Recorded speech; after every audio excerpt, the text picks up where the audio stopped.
Okay, good afternoon, everyone. Welcome to Arizona Lower Basin Drought Contingency Plan Steering Committee meeting number 5, September 27, 2018. Welcome once again to CAP headquarters.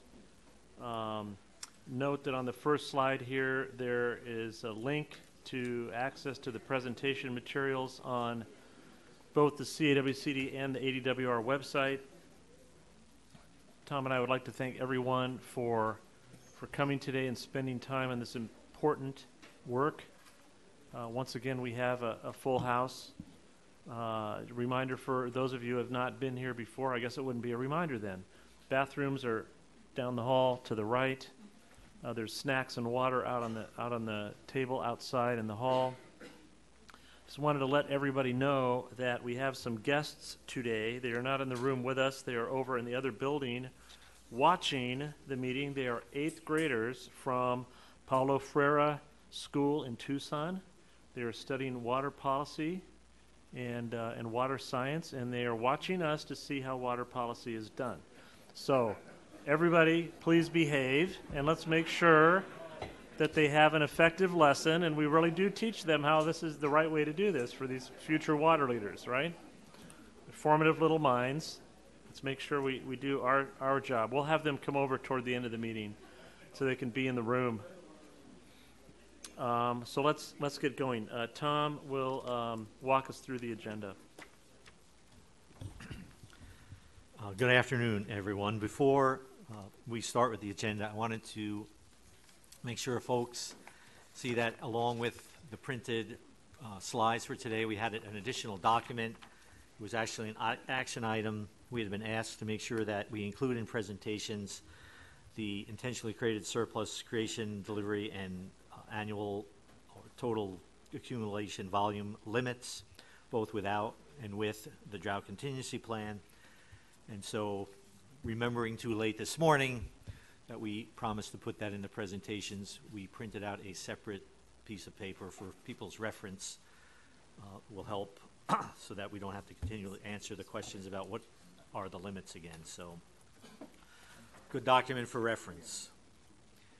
So again, our agenda for today, after we get through the welcome and introductions, we're going to give you a status of the basin state process and the drought contingency plan documents, recapping the steering committee meeting 4, a report regarding the mitigation work group, a report about the Arizona ICS framework work group, your comments such as they weren't already made as we work through the slides and the presentations, and then prepping up next steps for the steering committee meeting number 6 on October 10th.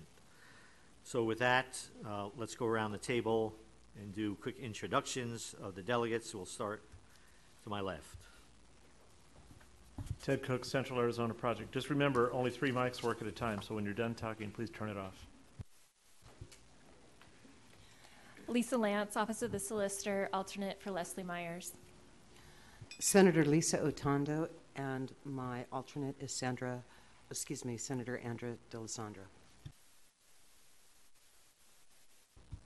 Representative Rusty Bowers, and my alternate is Representative David Cook. Senator Gail Griffin, and my alternate is Jeff Cross. Kip Volpe, Southern Arizona Leadership Council. I'm an alternate for Ted Maxwell. Stephanie Smallhouse, Arizona Farm Bureau, and my alternate is Philip Bashaw. Doug Dunham, Epcor Water Company, alternate for Joe Geisel. Hunter Moore, Governor's Office. Jolson, Metro Water District. My alternate is Wally Wilson. Tim Tomier, Director of Tucson Water, and my alternate is Andrew Greenhill. Paul Lorm, Pinell County Irrigators, and my alternate is Dan Jones. Courtney McKinstry with the Arizona Chamber. I'm the alternate for Glenn Hammer. Kevin Moran, EDF and Water for Arizona Coalition. I am the alternate for Ted Kowalski, Walton Family Foundation. David Godleski, Southern Arizona Home Builders Association. My alternate is Dennis Rule. Spencer Camps, Home Builders Association of Central Arizona. My alternate is Rob Anderson. Laura Grignano, Central Arizona Groundwater Replenishment District, and my alternate is Perry Benamelis. Lower Swakimoto Mojave County Water Authority. Shane Leonard, Maricopa County Ag, Roosevelt Water Conservation District, and my alternate is Brad Streeter. Cheryl Lombard Valley Partnership. My alternate is John Graham with Sunbelt Holdings. David Brown, Arizona Categories. Cynthia Campbell for the City of Phoenix. I'm the alternate for Catherine Sorensen. Wade Noble, Yuma. Fred Schneider, Arizona Water Company. I'm the alternate for Bill Garfield. Brian Wong, representing Pima County Agriculture. My alternate is John Kamik. Dan Cotterman, City of Goodyear, alternate for Javier Sedovich. Brian Biesmeyer, Scottsdale Water. My alternate is Kathy Rawl. Virginia O'Connell, Arizona Water Banking Authority, and my alternate is Terry Surasi. Sandy Favorites for Freeport. Dennis Bass, Chairman, Colorado Tribes. Karen Caesar, CAP Board, and my alternate is Mark Taylor. Lisa Atkins, CAP Board, and my alternate is Jim Hallway. Dave Roberts for Salt River Project, and my alternate is Chuck Podolak. And Tom Boshotsky, Director of DWR. My alternate is Clint Chandler. So before we move to the next piece of the agenda, I wanted to read a tweet that I came across this morning, and it happens to be from the Southern Arizona Leadership Council, Ted Maxwell. It says, another Drought Contingency Plan Steering Committee meeting today. Thanks to Doug Ducey, Ted Cook, and Director Tom Boshotsky for leading the effort to preserve and protect Arizona's water. Those involved, including Southern Arizona Voices, are making progress. And what a great tweet, and thanks for having sent that out. We can use these things as good momentum builders, I think. So it was great to see that this morning. So moving on to the agenda. Status of Basin State process and drought contingency plan documents. And we have a very important new element that came out of the meetings of the 7 basin states and the United States on September 18th, where we were discussing the process and the timing for the finalization of the documents. And that new item was pursuant to a discussion. We're looking at an addition to the drought contingency plan agreement to allow the parties to enter into separate implementation agreements with the agreement of all 3 states regarding drought contingency plan contributions and sharing of intentionally created ICS accumulation space. So an implementation agreement is being negotiated, driven by a need in California. This relates to the intra-California efforts to deliver DCP there. California and Nevada then would make an additional 50,000 acre-foot each contribution of their respective total intentionally created surplus accumulation limit available to Arizona. So we will get another 100,000 acre-feet of accumulation volume. We certainly heard a desire to do so at a couple of our meetings, our prior meetings. Nevada would then make up to 300,000 acre-feet of drought contingency contributions to satisfy California's DCP contribution obligations through the pendency of the Drought Contingency Plan 2026. California would repay the volumes of Drought Contingency Plan ICS that Nevada borrows under DCP up to the volume contributed for California. So Nevada will hold the ICS in its account. If California gets to a point, and essentially Metropolitan gets to a point where they've used up all their intentionally created surplus in making their contributions, which we like to call reductions, they would be able to toll this account that is held in Nevada's name, and it's intentionally created surplus that Nevada has created. And again, the reason for this is the potential impacts in California, and particularly on Metropolitan, if there is the serious state water project drought issues that they faced in the 2014-2015 time period.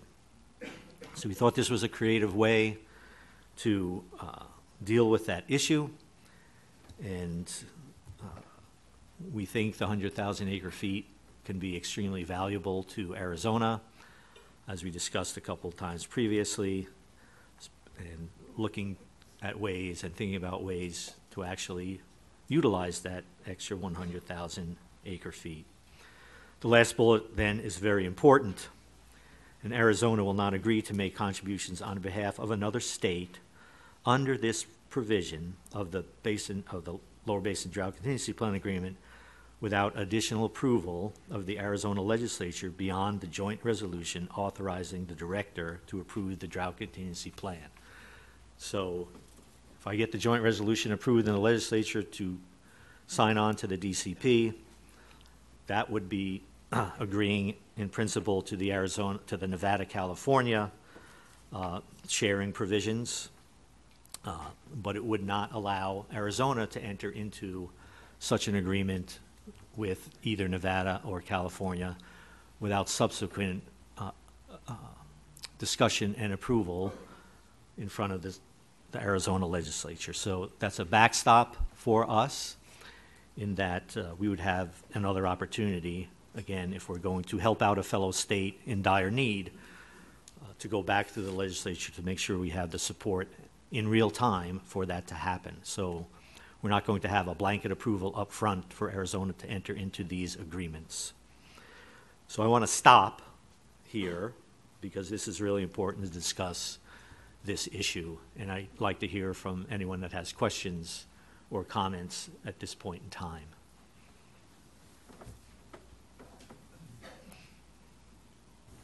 Representative Bowers. In the general concept of sharing water with other states, I can understand a flexible need that we would hold, but would hope others would hold, in that we might need their water too.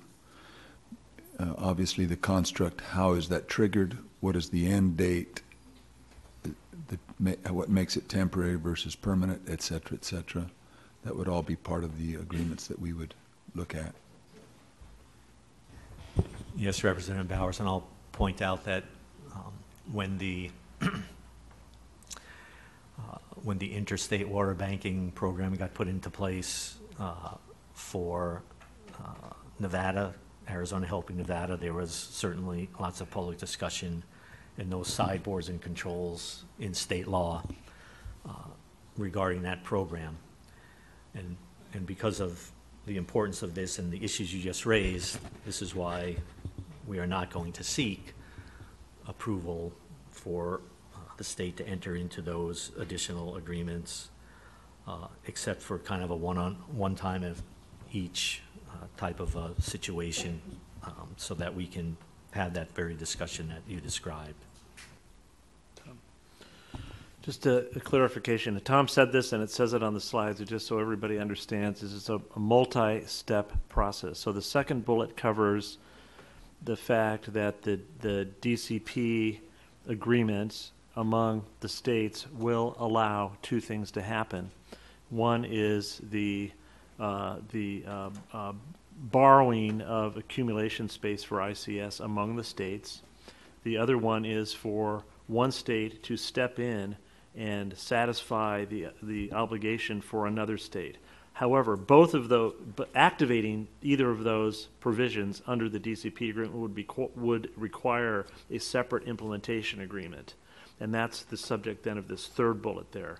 And what Tom is saying, other than this implementation agreement that's on the table right now, future ones would require additional approvals to occur. It's just that the DCP agreement allows that to happen, provided for this implementation discussion to take place.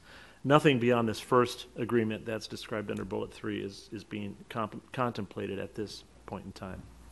So again, approval of DCP, the joint resolution at the legislature, would kick in the 100,000 acre foot space for Arizona through dependency of the drought contingency plan, and the implementation agreement between Nevada and California would then be effective as well.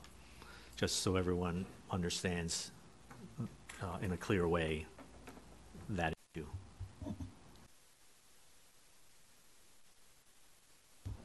So I know this is perhaps complicated, and it is something brand new. We did make it expressly clear to our basin state counterparts that we needed to come back to Arizona, that our agreement in the basin state meeting was contingent upon discussing this with the steering committee, the folks in Arizona, to assess their comfort level. So the sooner that we can have feedback back to the basin states, the better that will be. They are furiously drafting paragraphs and language into the drought contingency plan itself and the implementation agreement. So I'm not seeing other folks who want to speak, but I'm going to take silence as, at least for this point in time, until you have more time to digest this a little bit, as at least at this point, tacit agreement that we will continue to work with the other states to make these provisions in the DCP and the implementation agreement happen. Does that sound reasonable? Seeing heads shake, so Yes. appreciate that. Mike Curtis from the Zip Zone. Mike. Any congressional approval needed? So again, the DCP itself and these provisions wouldn't become effective until congressional legislation is passed, and we talked about that earlier. So anyone else in the audience want to weigh in on this? Senator Griffin. I think we need a lot more information on it, and I see that information following. Okay. We'll move on.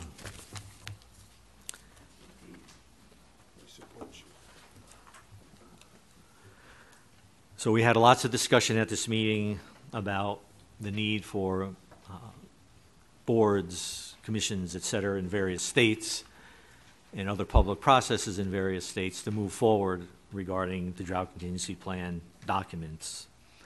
And as we worked through that, we realized that the time that we need to complete the documents and the timing of daylighting those documents would not be yet for a couple of weeks. And we all agreed in the upper basin states and the lower basin states that the draft documents would be available on Reclamation's website on October 10th. And we all agreed not to provide those documents to any of our constituents until that point in time. Unfortunately for us, our next steering committee meeting is on October 10th, which means we will have to provide those documents to you at that point in time, more or less the same time when they're being posted on Reclamation's website. So we will beg your indulgence on that one, but it's the best date we could come up with that worked for all 7 states.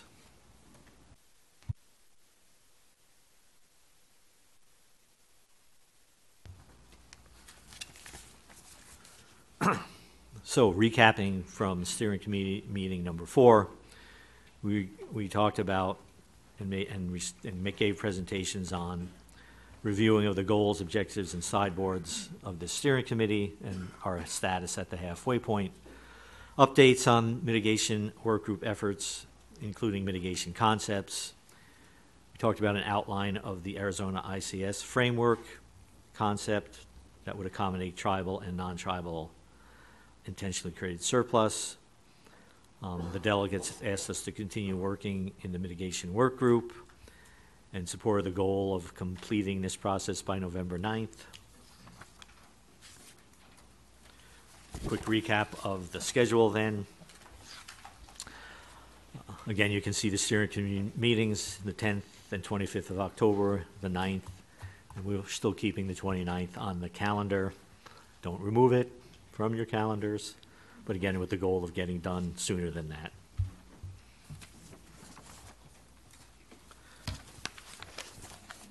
So now we will move to a little bit more granular review of kind of where are we in the overall process.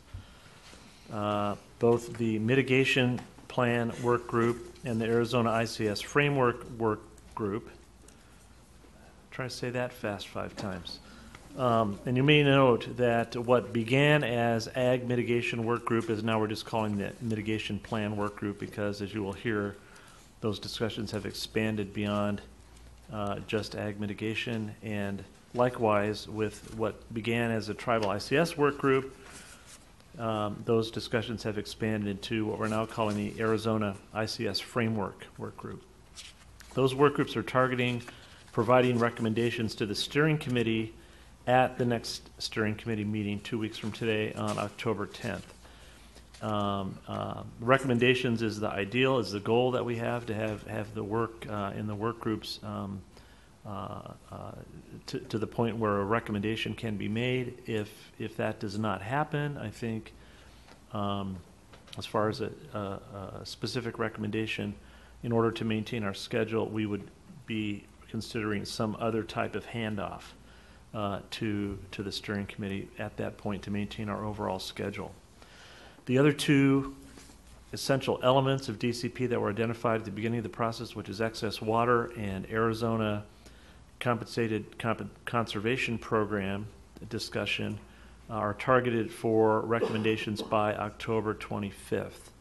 What we have said before is that we believe that many of the open questions or issues, considerations related to excess water and to a compensated conservation program will be part and parcel of whatever emerges from the Mitigation Plan Work Group and the Arizona ICS Framework Work Group, and whatever is left might well be able to be handled at the steering committee level. That would be our hope, rather than having to spin off a work group, because we don't frankly think that there will be much left. For instance, on excess water, there has been many side discussions with respect to that. There really won't be any, but one thing that remains to be discussed is turn back water during the year and how that is handled. If anybody else can think of other excess water issues or other compensated conservation program issues that might be remaining that are not being addressed by the other 2 work groups, those would be appropriate to bring forward at either October 10th, assuming there's room on that agenda to do that, or October 25th. We expect to have a total package, as Tom said, on November 9th. There is one additional meeting scheduled in late November that we're hoping to not have to do, because we'll be done, but it's there if we need it.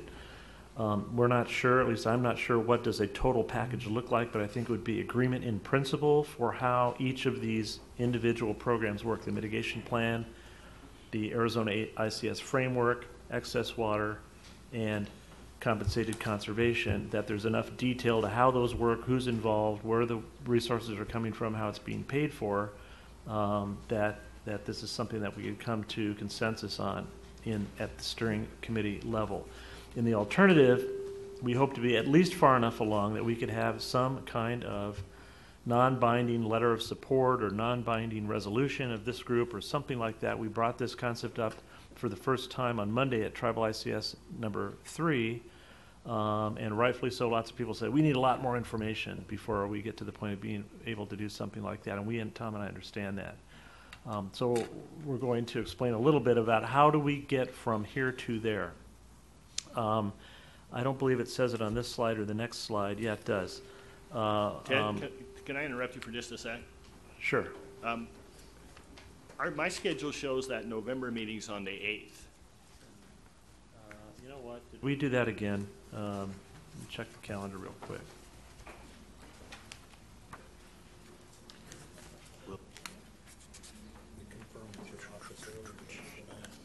I think we made that mistake before. Yes, it is on the 8th. Indeed it is. So I don't know how, we must have copied an old slide or something. Yes, November 8th is the next to last meeting. November 29th, 3 weeks after that, is the last scheduled meeting.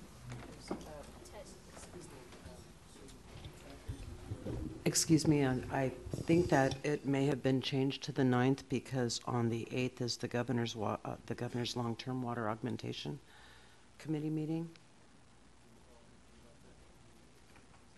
So I recall requests to change it also because there's NWRA going on.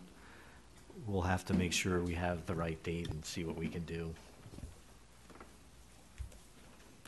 We will clarify that this afternoon by email to all the delegates and alternates, and post it on our websites to make sure that that's completely clear.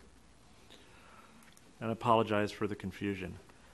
So back to the plan of, so how are we going to get from here to there with all of the work that needs to be done? The last bullet on this slide says that we, Tom and I, propose to have both. Let me back up from that.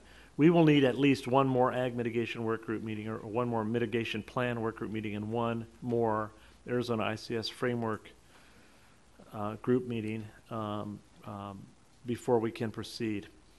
But let me move to the next slide here in a second.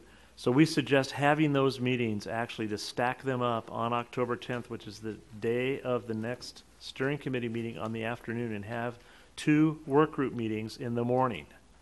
One from, so it's a long day, one from like 8 to 10 and one from like 10 to noon, an hour for lunch, and then come back and do the steering committee.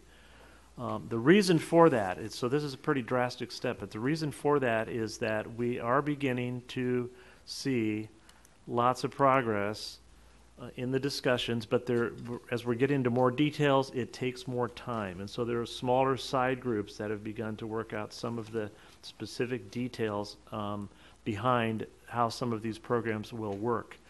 And you can see on this slide, those groups include Arizona legislative leaders, tribal reps, CAP M&I subcontractors, ag representatives, developers, and there are probably more on here.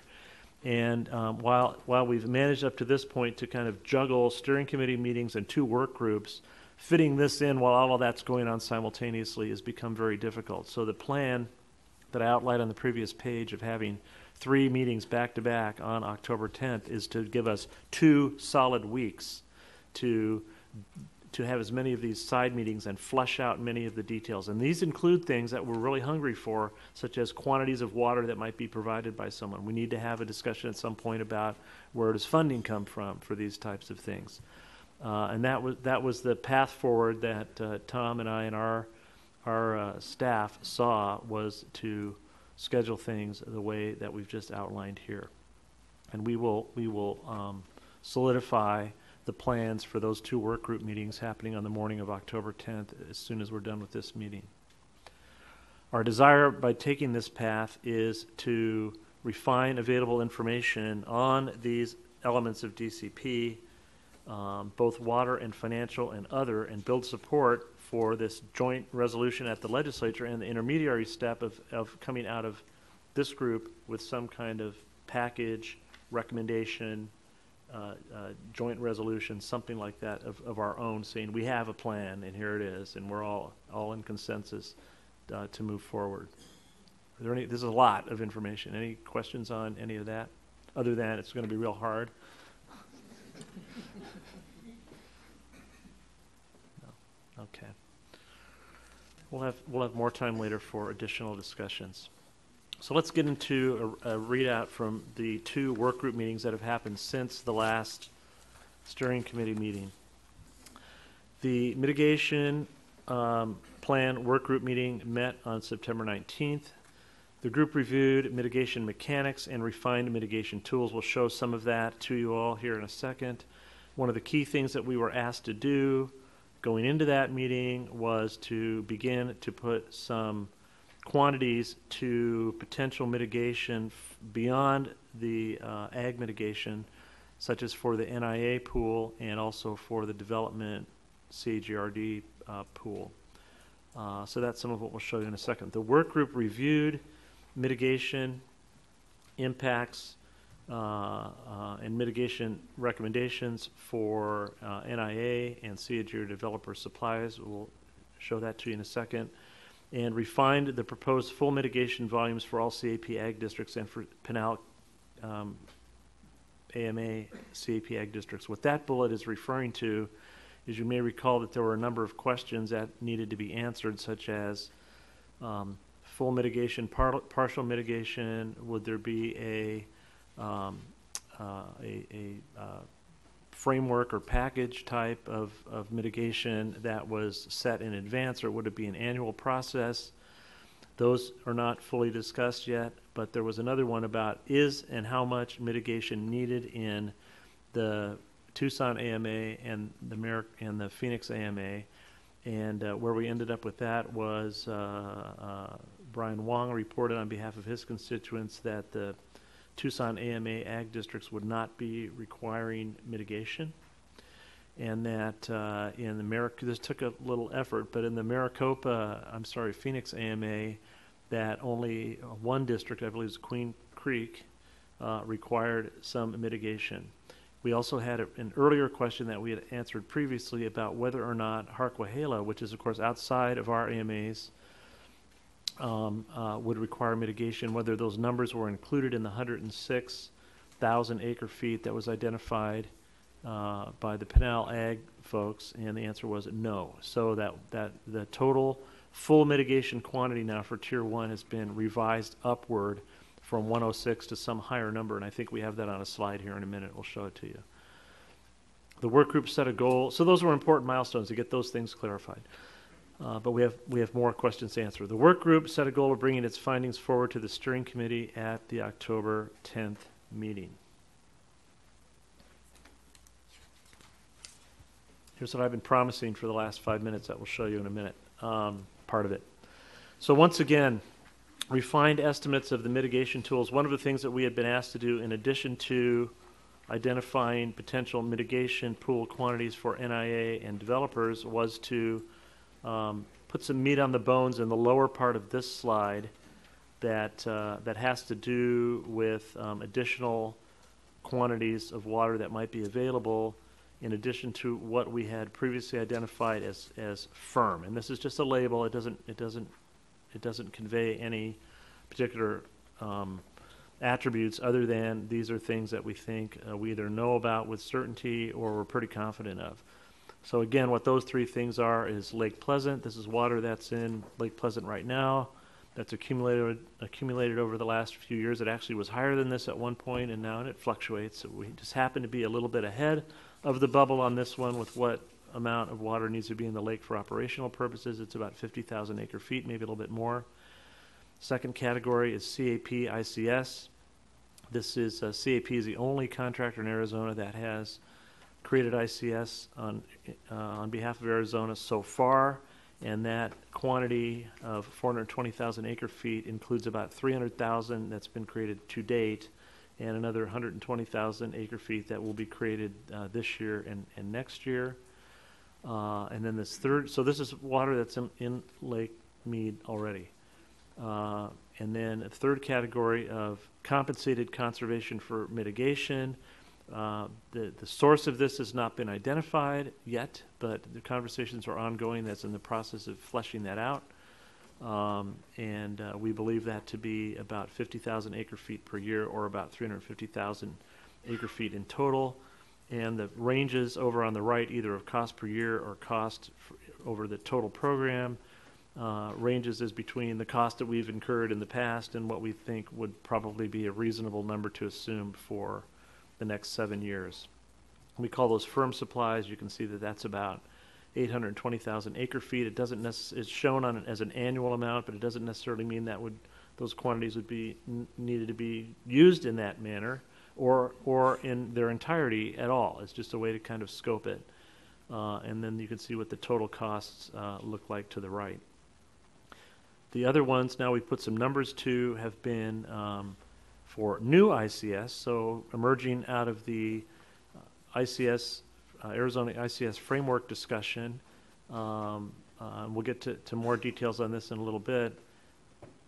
The total amount of ICS capacity that would be available under DCP for Arizona would be 500,000 acre feet. And if this additional 100,000 that Tom mentioned earlier was available, it would be even more. But the premise of the discussion of that work group is that those quantities, those capacities would be split. So there would be 250,000 nominally available for tribal ICS, or 300, I guess, if there was a larger quantity. And what we've done is arbitrary, but assumed that if tribes are creating ICS, at least some of it will be created for the purpose of leaving it in Lake Mead for some period of time, because there obviously ICS is created and then it's recovered at a different point in time. So we've assumed that there would be a range of about none of it to about half of it might be a reasonable range to assume of what ICS might, a new ICS that could be created might be available for mitigation purposes.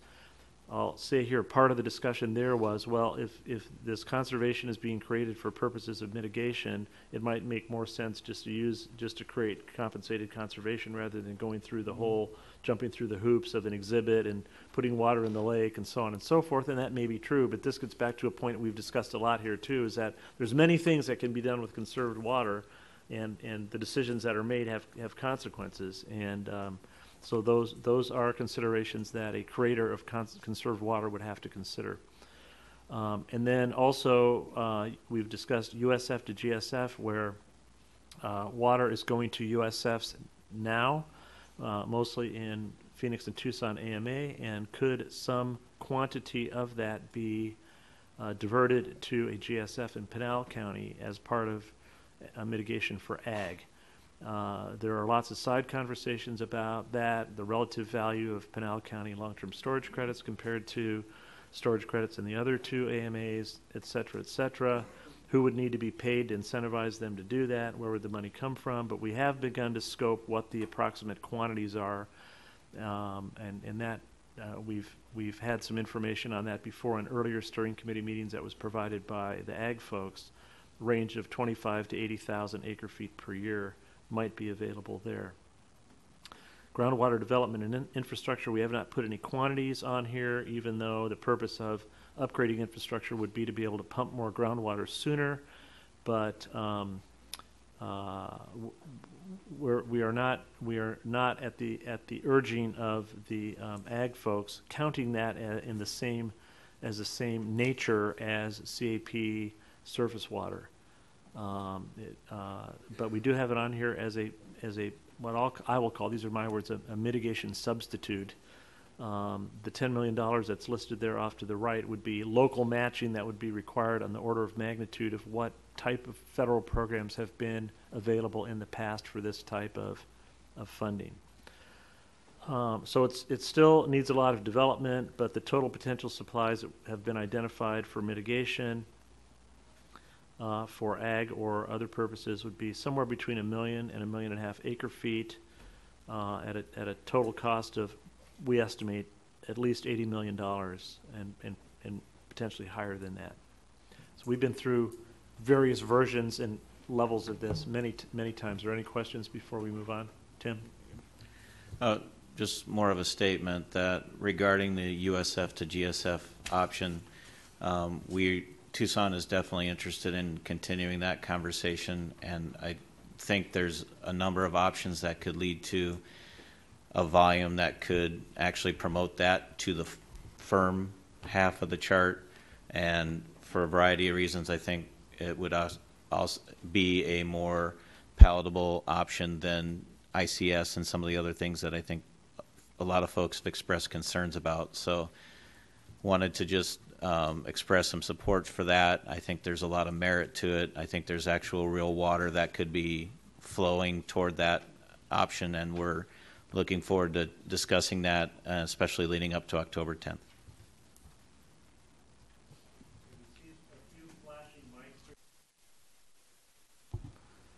Okay, thanks, Tim. And that's a very important point, is that one of our goals here in having these discussions is to graduate the things that are in the non-firm category, the potential category, up to things where we consider that they're firm, that we can count on them, so that in aggregate there's enough of those in quantity and also in money that would go with that to be able to say we have a program. We can embark on the program. Maybe we don't have all the pieces, but we can at least get started without foundering later. Any other questions on this slide for now? Cynthia? I just want to make that same statement on behalf of Phoenix, and some of the other Valley cities have talked together, and there is water available to store in Pinal County. We also think there is a way to make the cities whole in terms of the credit issue without the expenditure of money. So we think that that's a very viable option, should probably move to the firm side of that ledger too. And we would also reiterate, we really don't like the idea of using ICS at a time when we're protecting Lake Mead to take water from Lake Mead. So that still poses a fairly significant problem from our perspective. Well, those are mutually supporting goals there. If we develop these other supplies, then that can supplant the need to use some of the supplies that we'd like to conserve for one reason or another. And I might point out that that on that list of small group meetings that we need to continue to have and discussions, this is one of them that Tim and Cynthia just commented on. Paul? I suppose just to clarify the record, we are certainly willing to consider options that would move the USF to GSF category to the firm status. But we're also continue to be very supportive of the use of the existing ICS and the amounts you've designated here. It's not a significant amount in light of the total amount of ICS that would be stored under a DCP program. And we feel that really is the baseline for meaningful agricultural mitigation. So we would not want to see that taken off the table or reduced in any way. Okay, others? We'll move on then. Oh, Representative Bowers, sorry. Oh, Mr. Godlewski, thank you. So I would agree with Paul's comment about keeping as many options on the table. We've obviously had some good discussions, and I think are starting to get to the meat of the issue. Looking at this slide, it seems like there's a lot of water that's potentially available. The key is going to be where the rubber hits the road and how we work through these. If the intent is to have kind of these one-off meetings with different stakeholders and bringing everybody together on the 10th for consensus and having the working group meetings in advance of this, I guess it's a question for Ted and Tom. When it comes to specific uses, whether it's for ag or GRD, at what point are we going to get into those deals or those discussions? As soon as possible. Really, it's going to have to literally be organic. And the idea with the one of the things that we discussed with this kind of stacked meeting schedule on October 10th is that we can do a pretty good job of preparing for the 2 work group discussions. But out of necessity, since we won't know what the outcome of those are ahead of time, is that most of what will be done in the afternoon of the 10th for the steering committee, other than the discrete agenda topics like reviewing documents and things like that, will be a review of what happened that very morning. So we're hopeful that we can create some momentum in the at the work group level and move that right into the steering committee as much as possible. We will have to see how that works. Representative Bowers, did you want to have Mr. Camp's comment? Do I want to be in front of Mr. Camps? Yes, that's a question. I think I'll go first and see if I survive later. But to members all, the concerns of conserving Lake Mead and its water levels versus using tribal ICS for mitigation. When on the news the other day, I saw that Phoenix and SRP had agreed to put more water on the ground, and I didn't say anything about quantities, but to have that happening while we're trying to find water for mitigation, that is also a concern, and how we balance all that together is also equal to me.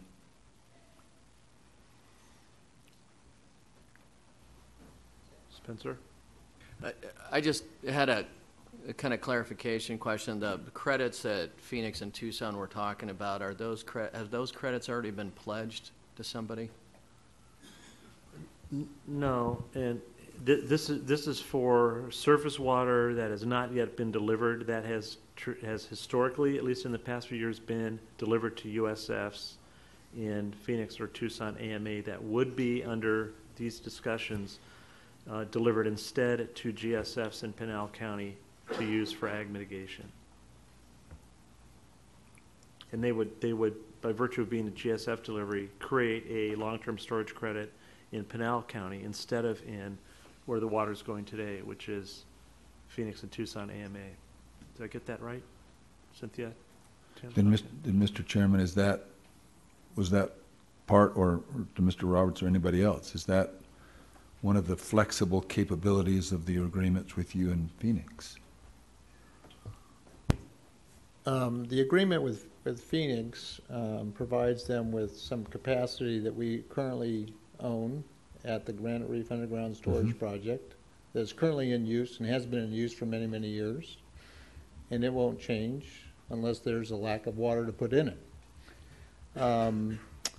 The other component of it is to store water in our groundwater savings facility for use by our customers. And that facility operates on a periodic basis, and the agreement provides them with some capacity in there. They've already been using that. It just firms up that capacity.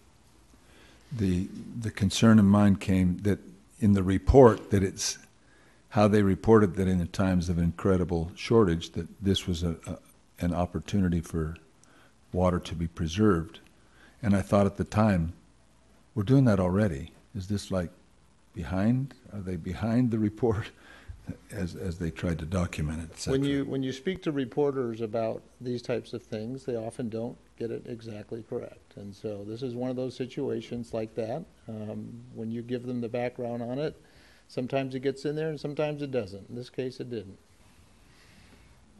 So I'll ask another question, Dave. So is a substantial part of that agreement going to make well recovery capacity available to Phoenix to extract credits that are already in the ground? Yes, we entered into an agreement earlier this year that provided access to Phoenix to some of our well capacity in order for them to recover long-term storage credits that are currently in the ground. Yes.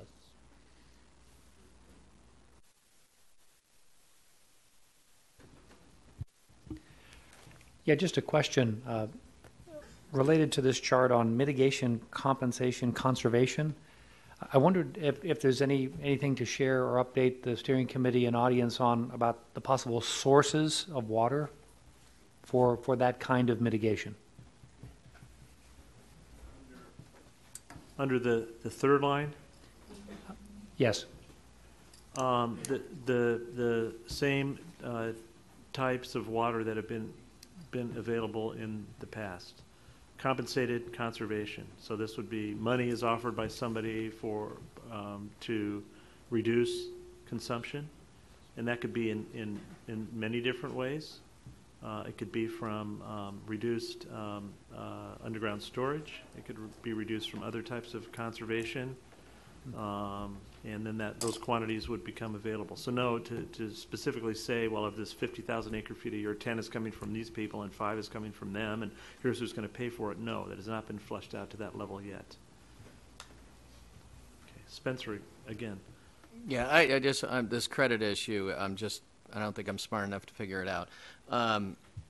So Phoenix or Tucson would store water in Pinal County to earn a credit that would be exchanged in Maricopa County in what manner?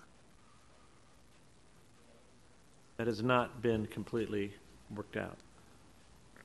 But to the extent that there are, so let's just say, and we're kind of getting ahead of the work group just a little bit, but that's okay. Well, there's going to be a lot of meetings on this side, so I want to understand it before there we are. You're going to be in some of them, I'm sure.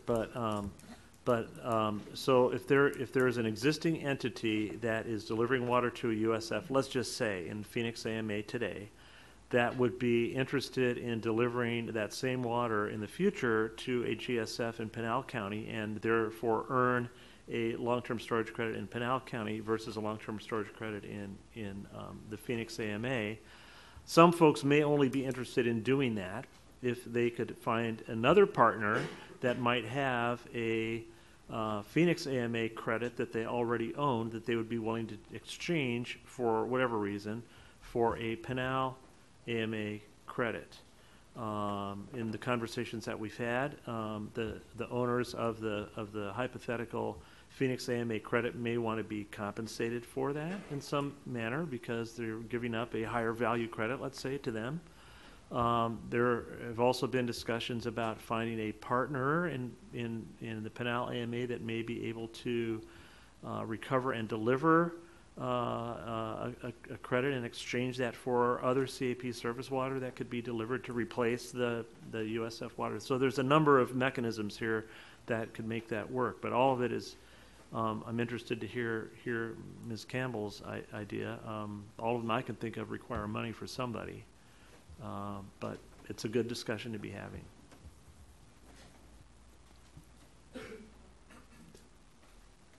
Want to get into that now? Yeah, go ahead. Currently, CAWCD holds 268,000 credits in its name that were created and paid for with tax money some time ago.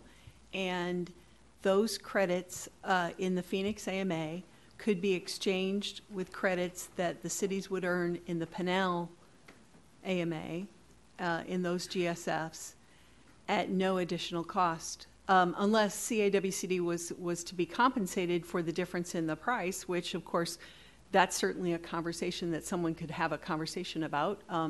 But we have yet to talk about funding for any of this. So I guess it's part of the funding discussion for various mitigation.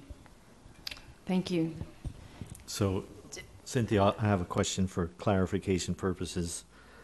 Are the CAWCD credits that you just talked about replenishment credits or other than replenishment district credits?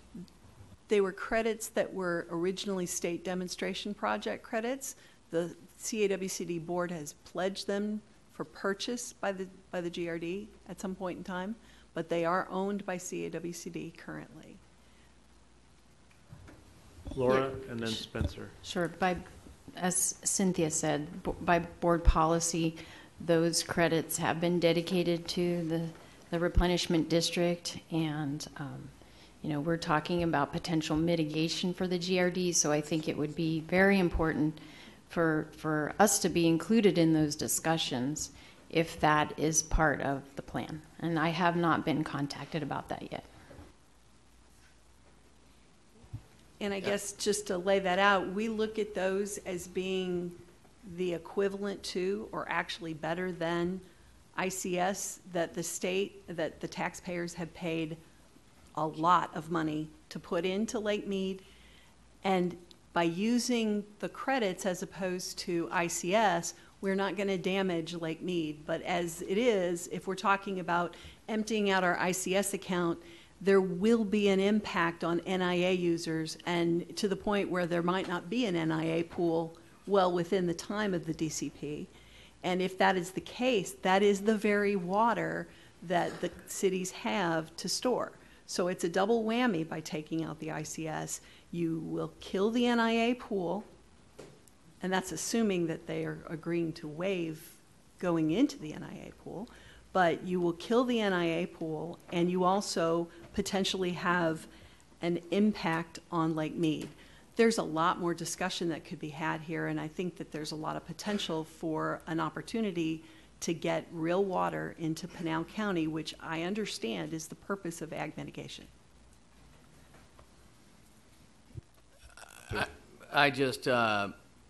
I think having a conversation about, the impacts of the NIA pool and some of the points Cynthia made, I think is a valid conversation. I just want to echo what Laura said. I think we're trying to mitigate, at least, and obviously our concerns is to mitigate any potential cuts to economic development to ensure we grow through at least 2026. That's why we're passionate about the mitigation programs for the GRD. Because that is a piece of that puzzle, and any program that we would adopt through this, it would exacerbate the problem, I don't think is the direction we want to go. So if you have conversations on this issue, I think we would like to be included.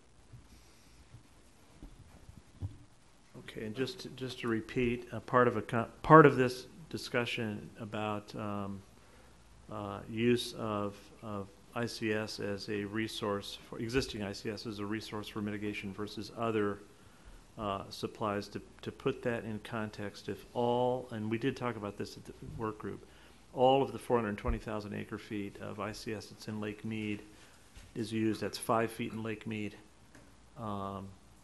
which is nothing to take lightly.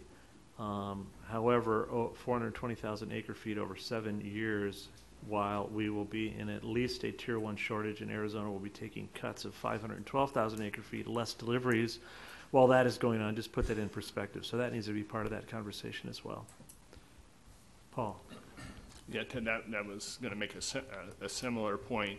I also would make the point that much of that ICS could potentially be backfilled with tribal or on-river ICS. So the net reduction in ICS is not going to be that serious, and it's a gross overstatement to say that somehow this will completely negate the NIA pool. So this is the fun that we're having in the work groups. For those of you who are not participating in them, yeah, you may want to spice up your life a little bit. We have a question from the audience.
Okay, thank you for your comments. I just might point out that the representatives from the towns and cities that are here are CAP water subcontractors, and we have a representative of the major water users in Pinal County, agricultural users, which is the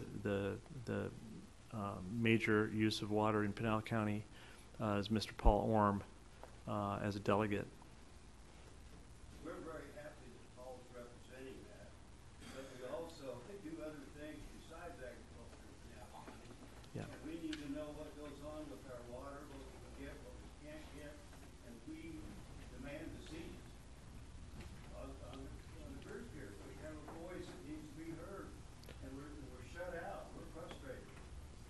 Well, thank you. We're happy to see you here today. And for those of you who don't know, these meetings are open. They are recorded. They're televised and available for viewing online. Any other questions on this slide? Doug?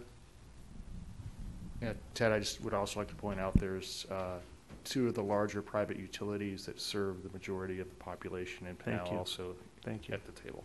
Which would be Epcor Water and American Water. Arizona Water, sorry.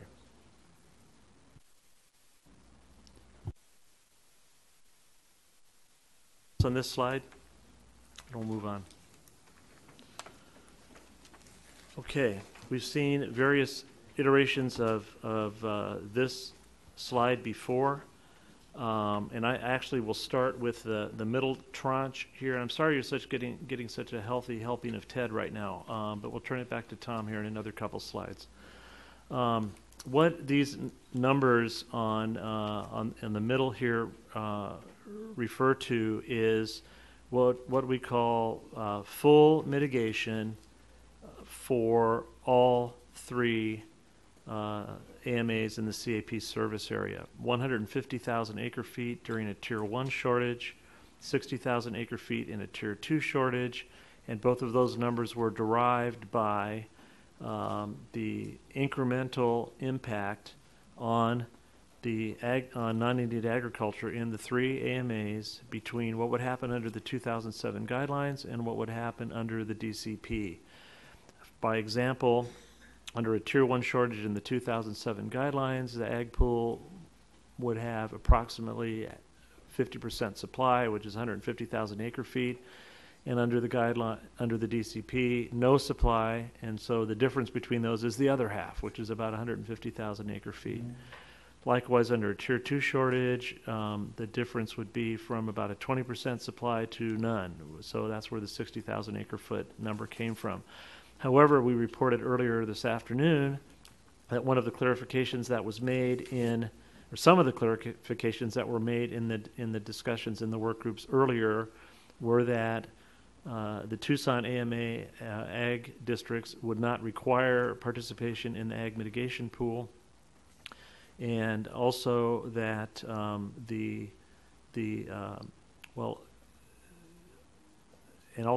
that only one irrigation district in the Phoenix AMA would require participation in the ag pool, and so that is what is represented down here at the bottom, which is annual Pinal, Harquahala Valley Irrigation and Drainage District and Queen Creek Irrigation District, full mitigation in Tier 1, 120,000 acre feet, full mitigation in Tier 2, 45,000 acre feet. And these numbers you may have seen before was 106,000, and that has been refined based on these clarifications now to 120 and 45. So two possible approaches to an ag mitigation program have been discussed. One of those is, the terminology we're using is a fixed schedule for ag mitigation that might be provided during Tier 1 and Tier 2 shortages. What we mean by a fixed schedule is that we would agree to some assumptions, whatever those might be, and that based on those assumptions, what the quantities of mitigation would be provided throughout the expected shortage period of 2020 to 2026, and know in advance that is what mitigation quantities would be provided. And of course, we'd have to do the work to define where the water is coming from and how it's getting paid for. One example of doing that would be, and I will point now to this line here, the Pinal, Harquahala, Queen Creek mitigation, full mitigation numbers. If we take the weighted average between the probability of a Tier 1 shortage and the probability of a Tier 2 shortage in every year and multiply each one of those shortage probabilities times the Tier 1 and Tier 2 quantities down here, the weighted average number appears here. So that would be one way to do that. Another way to do it that we haven't illustrated with numbers is to do something like assume that we'll be in Tier 1 for 4 years and then Tier 3 or Tier 2 for 3 years after that. That's the assumption we make in advance. We design our mitigation program like that and say this is what we're going to do in advance. So that's what we mean by a fixed mitigation schedule. There's probably other ways to do that. I'm sure there are. We could say it's going to be 10 every year because it's what we agreed to. It'll never happen, but that's just an example of something that could happen. The other approach besides fixed is an annual schedule where every year as part of the August 24-month study, presumably we'd identify what tier the river will be in of shortage in the upcoming year and make a determination then about whether or not Tier 1 shortage would be provided or Tier 2, depending on what tier the river is going to be in the following year. That's more flexible, but it's also less certain. But those are kind of the two endpoints of how it can be done. Decide in advance what you're going to do based on some assumptions you agree on, or go a year at a time, maybe agree on what the quantities would be, but the determination of which tier are you in would happen on a year-by-year basis. We need to clarify there would be no mitigation in a Tier 3 because there's no water available under either the guidelines or the DCP, and there would be no mitigation in a Tier 0 because there would be some supply that would be available without a shortage being declared. What else do we need to say on this slide?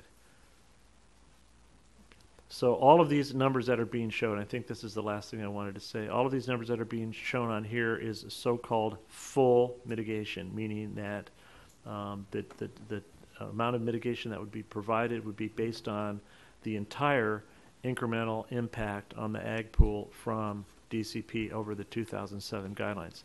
There was a discussion about, well, should it be full mitigation? Should it be something else? There's lots of variables there. Where's the water coming from? Where's the money coming from, et cetera? But we have not had a full discussion on partial or full mitigation. I've heard several times coming from the ag rep that they are not going to be supportive of anything other than full. But that's a discussion we need to have. Paul, do you want to say your own words? Yes, I just want to make it clear to everyone, I think everyone around the table probably understands this. In this context, full mitigation is half our water supply. It's not like we suffer no damage at all under a shortage. Full mitigation is half of what we've been receiving. So I think it's important that context is understood. So when we say we don't want partial mitigation, it means we don't want less than half. That's a very difficult mountain for us to climb. And so what we're seeking is to be the same place under the DCP as we would be under the existing 2007 guidelines, and that's with half our agricultural water pool in a Tier 1 shortage. Tom wanted me to point out that as we're laboriously going through the explanation of where these numbers were developed, how they've evolved and things like that, and there's 2 more pages of this type of stuff. When we get to slide 14, it will all come together as kind of where are we at with all of the pieces. Excuse me. There's a reward at the end. If you can consider that a reward. Yes, Senator Artondo. Thank you. I just have a quick question. In the work group for ag mitigation, when we were discussing what groups would be included in the full mitigation, if I'm not mistaken, it was not only Pinal, HVIDD. We discussed Queen Creek, and I do believe there were 3 others in Maricopa County. Did we not include those in these numbers? My recollection of the conversation was that those other 3 districts in the Phoenix AMA indicated that they would not need to participate in the ag mitigation program. Okay. Is that correct, Shane? It was your alternate that reported back to us on that. So Brad just learned the importance of making sure he informs me. No, he was correct. We did not get anything back from the other 3 that we were looking at, Ms. Tondo, and to put kind of a blunt point on it, to the extent that they were to come out and say, no, we're not talking thousands of acre feet, we're talking a couple of hundred. I think you're referring to Chandler Heights, Citrus Irrigation District, and a couple of the smaller but no less important to their customers. But it's enough that, given how the numbers are going to fall out, if they were to come back and say, oops, we made a mistake, I'm certain we could handle it. But they've not given us an affirmative that, yes, they have to have it.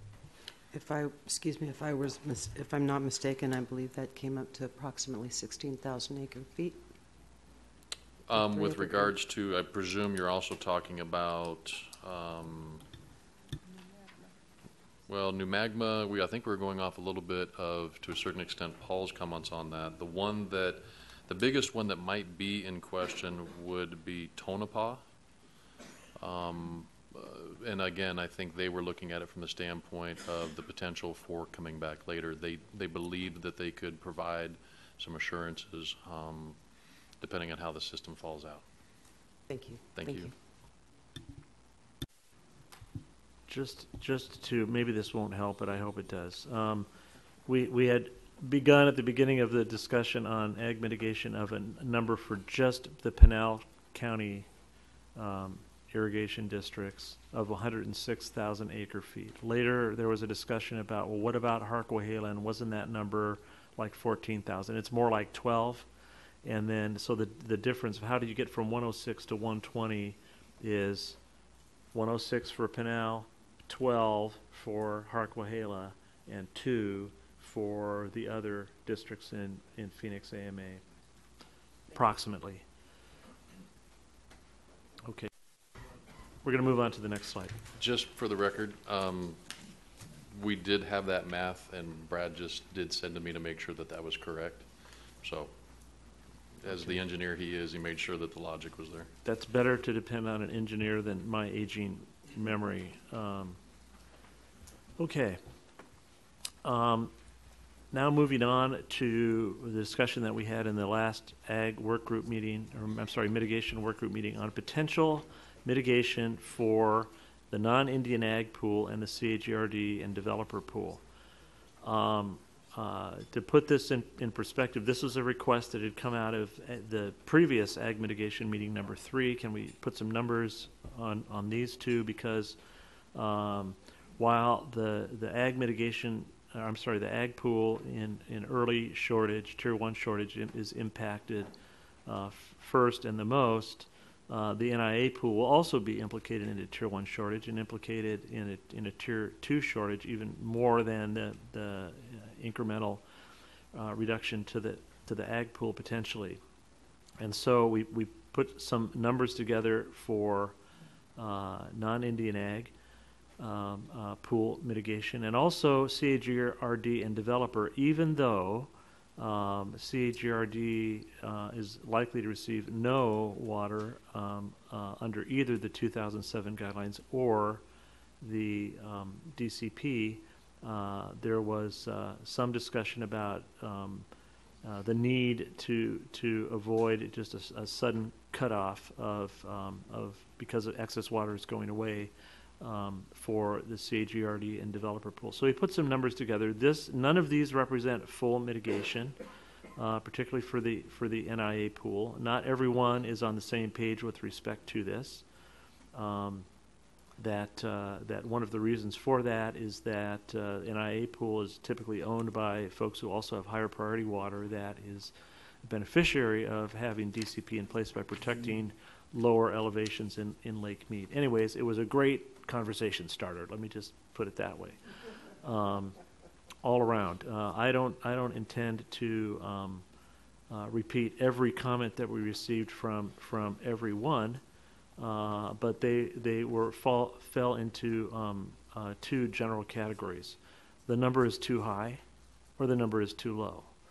And depending on who it came from and which pool that they were referring to, but it was a good conversation to start the discussion. And we did not wind up even close to the number should be this instead of that, and we need to continue those discussions. One of the topics that was brought up here earlier today, just so people understand, is brought up by Ms. Campbell, was that because the NIA pool will be reduced in a tier 1 and a tier 2 shortage, that any water that is conserved for ag mitigation purposes or for creation of ICS, even by higher priority water users, is subject to being ordered by pools that are being cut back, including the NIA pool. And one of the suggestions was, coming from the co-chairs, to consider that if water was being created, just conserved for an ag mitigation pool or a tribal ICS pool or any other purpose, that we would be asking for waivers from folks who had the right to order that conserved water under their contracts in order to allow those programs to proceed as designed. And rather than ordering that water, to waive doing so and take instead a portion of NIA mitigation. That conversation is not over yet. Not everyone agrees with that construct, but we need to have more conversation about it. So I don't know if there are questions or comments on any of this. Is a very compact readout from the discussions that we had at the last mitigation work group meeting. Anyone? David. Thank you. We're obviously in the the numbers too low camp. I think it was again a good discussion. The one thing I think it's important to bring up that was discussed extensively at the work group meeting is while this particular topic of mitigation is referred to as GRD or developer pool, we're really talking about water for economic development and the importance of a healthy economy for the state of Arizona. The GRD areas produce about $14 million of economic development on an annual basis. And we think it's important that whatever plan we come to includes water for economic development. Our estimates is the water is certainly closer to somewhere in the neighborhood of 30,000 acre feet a year. Yeah, that's just what I was going to ask. Okay. Brian. Yeah, thank you. I'd also point out, and I understand the comment on economic development, but I would also state that there's water in other areas that is also involved in economic development, and cutbacks of that water have also significant economic development. So in that light, also in the cities as well. Just a point of order that it's felt all over the place when water is cut back.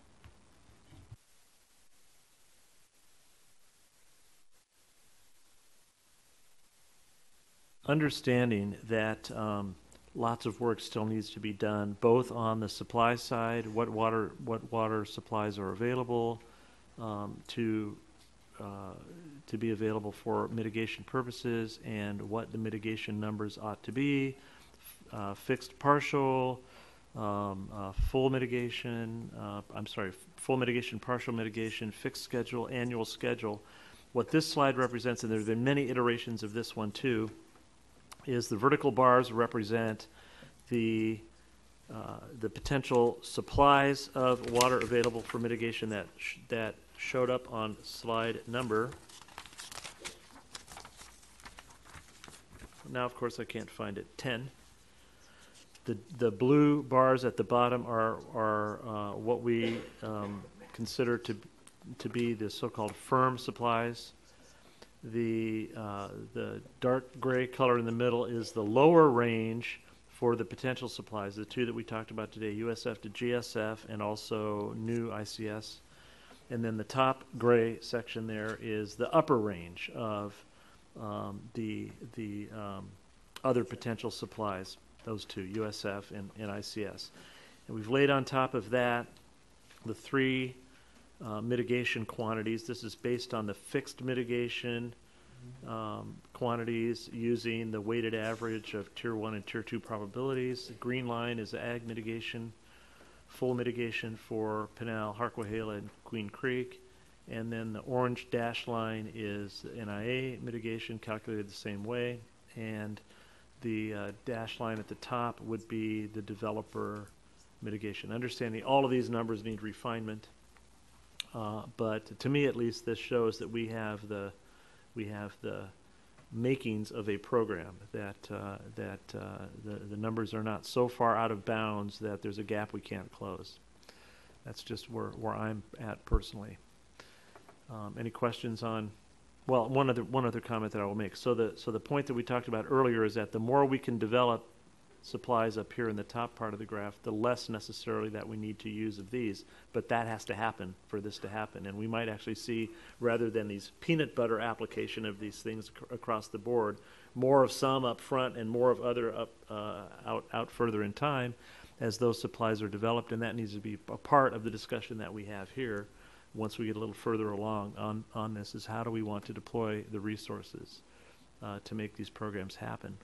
But to get to our finish line of joint legislative action in January, we're all going to need to get comfortable enough or not to recommend. We're certain enough to start doing this, and with some confidence that it is going to be sustainable for this period of time, one way or the other. Any comments, Tom? Anybody else? Sandy? Going on for this one and for slide 10, one other supply that has come up from time to time, either tangentially or even obviously, is the replenishment reserve. And I know that's that's a volume of water that's sitting out there, but it was created during the Governor's Water Management Commission for the purpose of offsetting shortages to the GRD, either in times of shortage or system disruption. So I don't know what the volume is of that supply that's been stored and how that's broken up by each AMA, but I think that needs to also be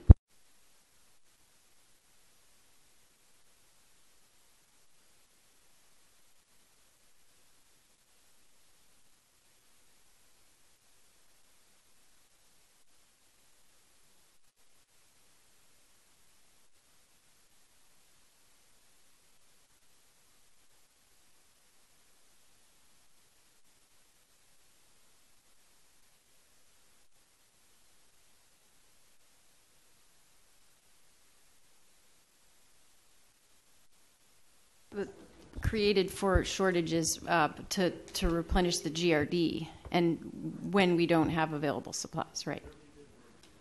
correct. Yeah, so for that GRD volume, or for whatever portion of that is the GRD, at least some of that replenishment reserve needs to be at least looked at. I'm just saying we need to put it on the table as a possible supply. For the GRD's mitigation or for other mitigation? For the GRD's mitigation. Okay, thank you yeah. for clarifying. Yeah.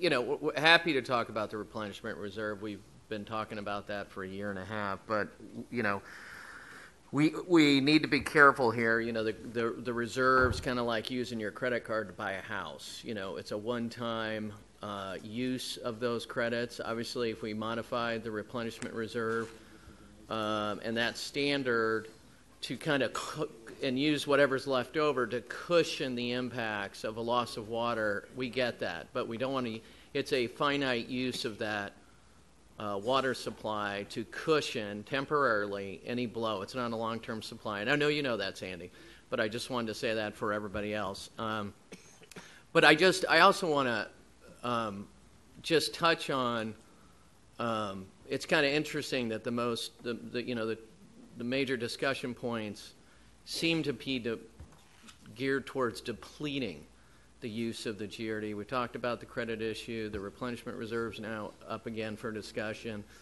It's just kind of an interesting take of a meeting for that to happen. And, you know, obviously from our perspective, we're trying to ensure that a message is sent when DCP is adopted on a national level that our water problems are over and corporations can invest in the state of Arizona. And I just, you know, I gotta put this out there because I think it's really interesting that the last couple major concepts we're talking about are solely at dealing with the GRDs and its supplies rather than assisting the GRD as it relates to the economic activity that takes place in the three-county service area.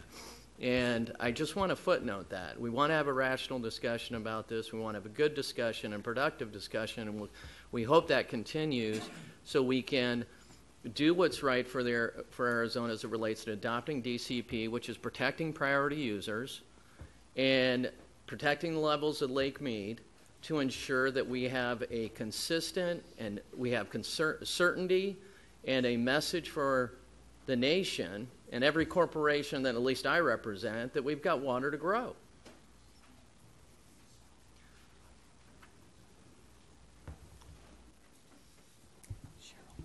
Cheryl, yes. So thank you, Sandy, for bringing up the replenishment reserve. I think what would be helpful as the next step for, I'll say, CAGRD, the home builders, developers, sit with City of Phoenix, and if Scott still wants to come. We talk about the replenishment reserve. We talk about the number that's out there for development. We talk about this credit issue. I think that would be the most fruitful way to be constructive. Being facetious. Are you going to take the action to I will. get that group together? Thank you. Okay. Shane.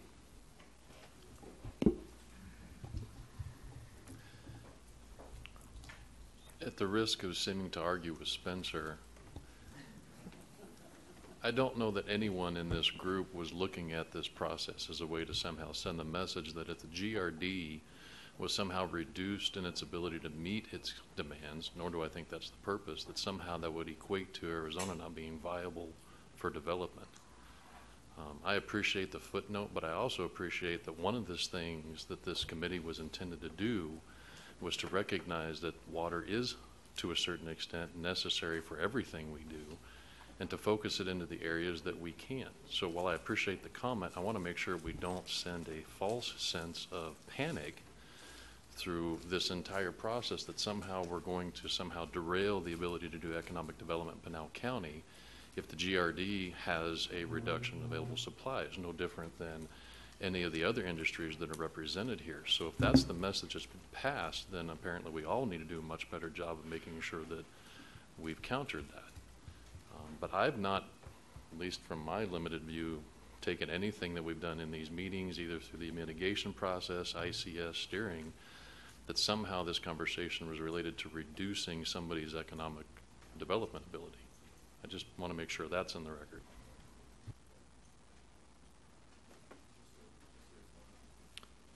Go ahead. Well, and I don't expect everybody to understand that, but we have sent that message. You know, there has been national media coverage on Lake Mead. That's totally appropriate, not knocking it. But the consequence of that message is that corporate offices of people that I represent call and say, we're doing our 5-year plan. How's Arizona look for water? And so when you get those calls, not the mere fact of what the decision they make, pro and con on the state of Arizona, but the mere fact you're getting those phone calls puts Arizona on the map as a decision-making factor of whether they invest in California or Colorado or Texas. And that's what concerns me. And my goal, and I don't think anybody disagrees with this goal, is to send a message out of this process that Arizona is open for business. We have a certainty amount of supplies, at least through 2026, for development to happen throughout the Sun Corridor. And I mean Pinal County, but I mean Pima County, where every home since 2001 has been a member, new home build has been a member of the GRD. I'm talking about the West Valley, where every subdivision that I'm aware of approved in the last 10 decades has been a member of the GRD. And those kind of messages are what, and maybe I'm the lone wolf, I don't think I am, but that kind of message needs to be sent when we're done with this process, that there is certainty there for corporations to make the investments that they so desire in the state of Arizona. We're no different than any other state.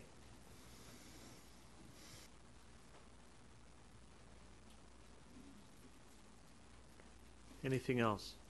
We're promising a break after the next slide. How's that? So here's where it all comes together. That a half an hour ago or so, 40 minutes ago, we said we are coming to a conclusion, at least on this piece of today's briefing. So where are we on mitigation plan, on all the decisions that need to be made? Annual versus fixed. We've heard from the ag interest, and some others have supported a fixed approach. I think certainty and enforceability are the two bywords there from at least the ag interest, that the fixed approach will give to them to know in advance what the quantities are going to be all the way through 2026. However, full consensus on this approach has not been reached yet. As I reported earlier, number 2 there, the 3 AMAs versus Pinal plus HVIDD mitigation, that we have solidified what those numbers are, but whether or not the consensus is to provide full mitigation or partial mitigation, which is actually the next one, has not been reached yet. There was a suggestion, as noted here, that only Tier 1 mitigation quantities be agreed to. I'm not sure I understood how that would work. Would that be for the whole period? Would that be for some, just as long as the Tier 1 was in place? But that just illustrates that this conversation of full versus partial has not yet been completely discussed. In that vein, alternatives to full mitigation to achieve a full mitigation package. Now, this would be for things like infrastructure financing, to accelerate the increase in use of groundwater that, as I said before, has been characterized by the ag folks as not being the same thing as access to CAP surface water, but it might be a substitute for that in a full mitigation package. No alternative has been brought forward other than the possibility of exploring federal funding that would require some matching for infrastructure development. There are other questions that have been raised in the small groups that that we will continue to address, including things like or how are these volumes calculated, and are these the right numbers? I personally think we move beyond that, but we will continue to have those discussions until everybody is satisfied that we've discussed it enough. Number 4, mitigation to NI and CHRD developer impacts. I think everybody experienced firsthand what that conversation has looked like here in the last little bit. The support there is support for the concept from some parties. As I mentioned earlier, this concept of offering mitigation for the NIA pool versus a waiver is not completely agreed to at all, I guess, by some folks. And the developers, as we learned this afternoon, have stated that the numbers that have been proposed for development mitigation are too low. So we have work to do on that one. Support for water and funding commitments. We're making some progress on the water side.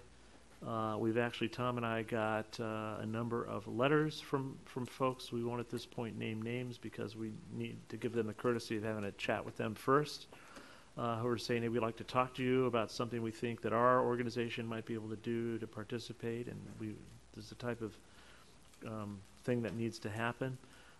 We do need to carve out a specific time, I think, to have some conversation about potential funding with those parties. As mentioned earlier, the work group, the mitigation plan work group is working toward a recommendation in the steering committee on October 10th. If we can achieve that or get as close as possible by stacking the work group meeting right ahead of the steering committee, we'll get as far along that path as we possibly can.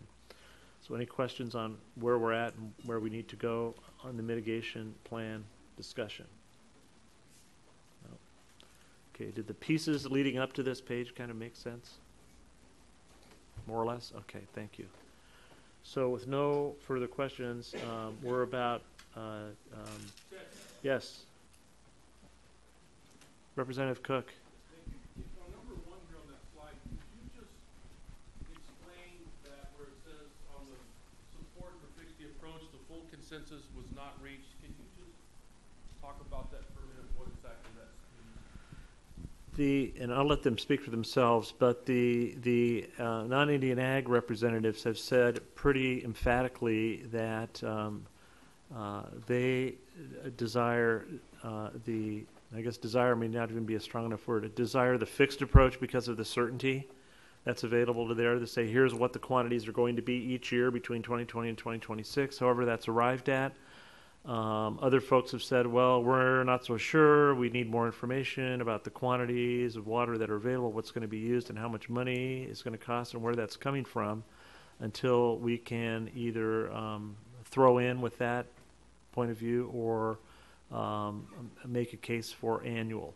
I don't think anybody is enthusiastic about annual because of the uncertainty, but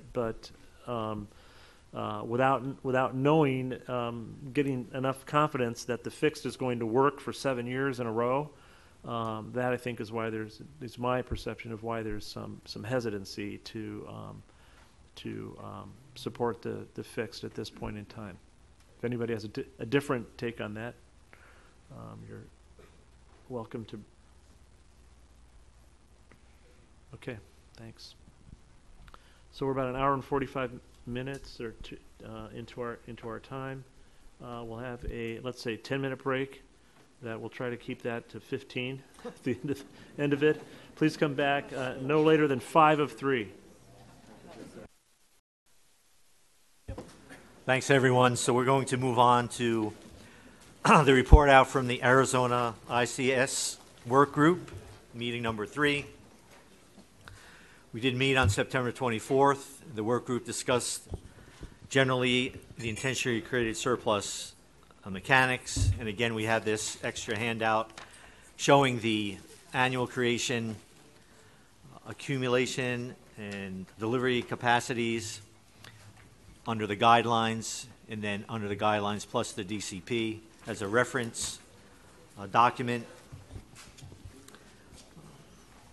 The Bureau of Reclamation at that meeting provided additional details on how ICS creation works, what their role is in the certification and accounting, and that was done by Steve Inden, who came down from Boulder City to share that information with us. One of the things that we let the work group members know is that on Reclamation's website, that the existing exhibits under the existing intentionally created surplus program, so exhibits from all 3 states, Arizona, California, Nevada, are on their website. We are putting, if it's not already on there, a link, the address, on both CWCD and DWR's website. I have the link in front of me, the address, but it's 5 times longer than my name.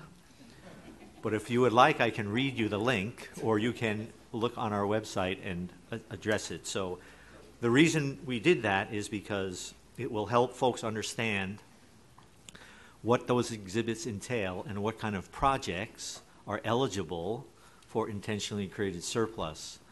Also reminding folks that those types of exhibits and projects, especially the projects, are what would, in almost all cases, if not all cases, also qualify if system conservation was being done, either the traditional system conservation for the water to remain in Lake Mead, as we've done historically, or this concept of mitigation or conservation for mitigation for agriculture. So it would be very important and I think valuable for folks to look at that when they had a chance, those different exhibits. We talked about posting them all on our websites, but it's just too much paper to put on our website. So again, unless somebody is dying right now to hear the link address, we'll let you all access that address through our websites.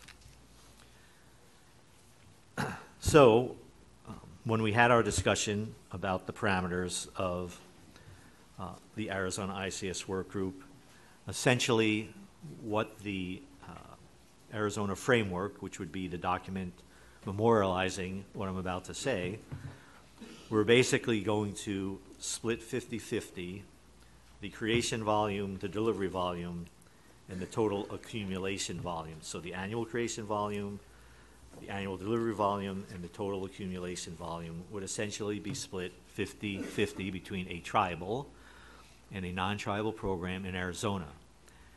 Complications, which are several, are, as Ted has told this group many times, in the work group we've told many times, CAWCD has and is in process through the end of 2019 of creating ICS that would take up more than half of the 250,000 acre foot total accumulation volume for Arizona. But CAWCD's proposal, which the staff have supported, and of course all of these things, everything that's going on here is still subject to approval by the board members of CAWCD. But at the staff level, the proposal was that if a tribal contractor wanted to create intentionally created surplus in a given year, that CAWCD would take delivery of a volume of ICS that's already existing to allow that tribal contractor to have that capacity up to 250,000 acre feet on the tribal side to make that happen. So that was a very generous offer and creative way of sharing the ICS capacity in Arizona between tribal and non-tribal, and dealing with the fact that CAWCD to date has been the only entity to create ICS and will be over the 250,000 acre foot total accumulation volume. So I think there was a lot of interest expressed in the discussion about, from the tribal interests, about going down this path with us. They all wanted to see more details. The details are going to be worked out in an Arizona ICS framework agreement. We hope to have a draft of that available for folks to review very soon. We're actually working on that this morning, working with CAWCD and Reclamation on putting that framework together, because those three entities are necessary parties to that agreement. In the discussion of this tribal ICS program, it also did come up, and we had some discussion about this already, about this issue of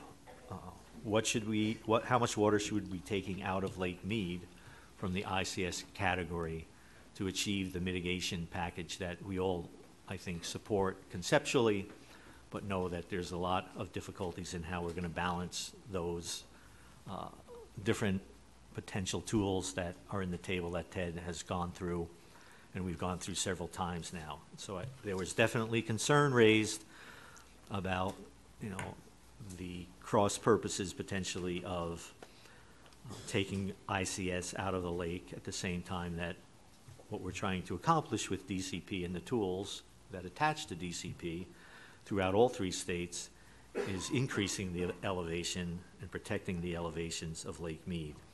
So from my perspective, I think there is a balancing act that can work there.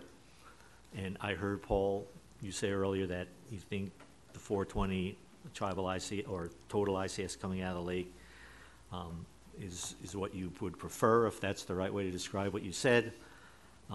But from my perspective, if we can come up with a package that's balancing the different tools that we have, the different firm and yet to be firm items on the list, in a way that creates that certainty that the mitigation is actually going to happen because we have water in hand, I would hope that folks would consider that as a successful outcome.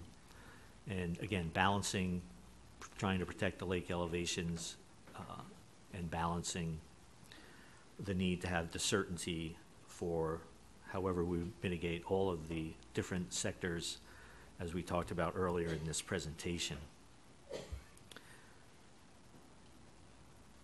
We do have a goal for the work group of bringing recommendations forward to the steering committee of October 10th. We understand that to achieve that goal, there'll be a need to review and better understand, comment, edit, potentially, et cetera, the Arizona Framework Agreement. In relation to the non-tribal part of the 50-50 split, again, CWCD has already populated that part for the non-tribal in Arizona. We did have a meeting with some folks from non-tribal entities on the river. We talked a little bit about them, with them, about what the ICS program itself entails, how the exhibits work. And again, for folks who might not understand this, the exhibit that gets approved, that DWR offers, so to speak, to the other states so that they would eventually accept the exhibit, and the forbearance by California and Nevada would occur in a way that we would ensure that surplus, the intentionally herd surplus, comes back to the creator in Arizona. That exhibit can set up a series of projects.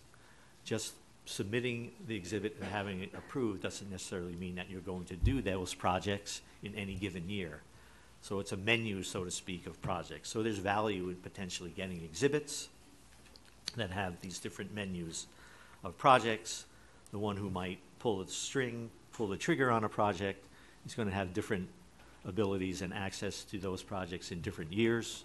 I think we've seen that happen already. So, and I bring up this the importance of these exhibits because one of the things that will happen when the drought contingency plan is approved among the three states is that there will be a pile of pending exhibits to add to the already approved exhibits that will be signed off on all at once.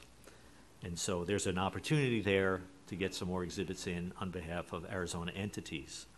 That's not to say that out into the future, additional exhibits won't be approved between the states, but this is an opportunity to get those approved in kind of one big package, while we are one big happy family collaboratively signing off on DCP. So we had a good discussion about that, both in the group and with the folks, the non-tribal folks on River, and I think some of them are considering potentially participating or putting exhibits together. So I also want to make the point that the Arizona Framework Agreement is about the creation volume, the delivery volume, and the total accumulation volume. It is not intended to determine what the disposition of the ICS created is in terms of the Arizona framework.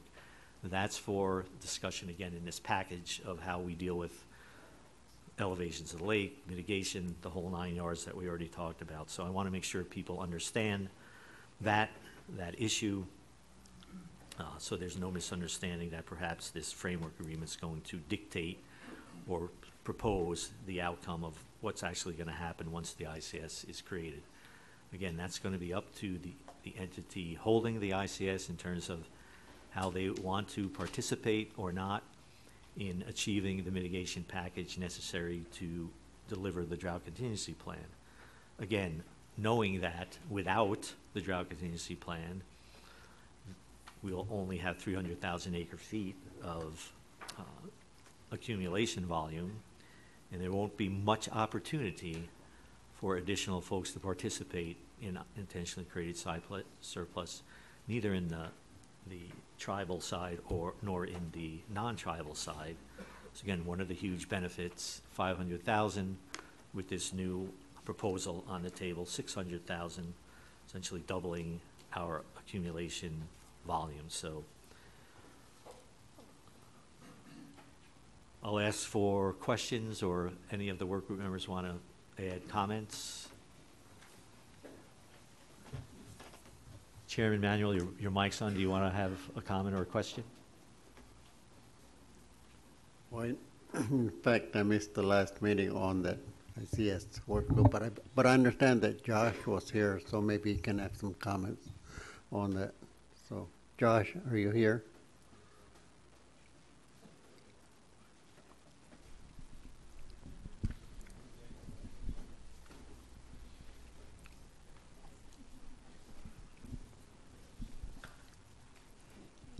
Yeah, having been at the last few tribal, intentionally created surplus work group meetings, I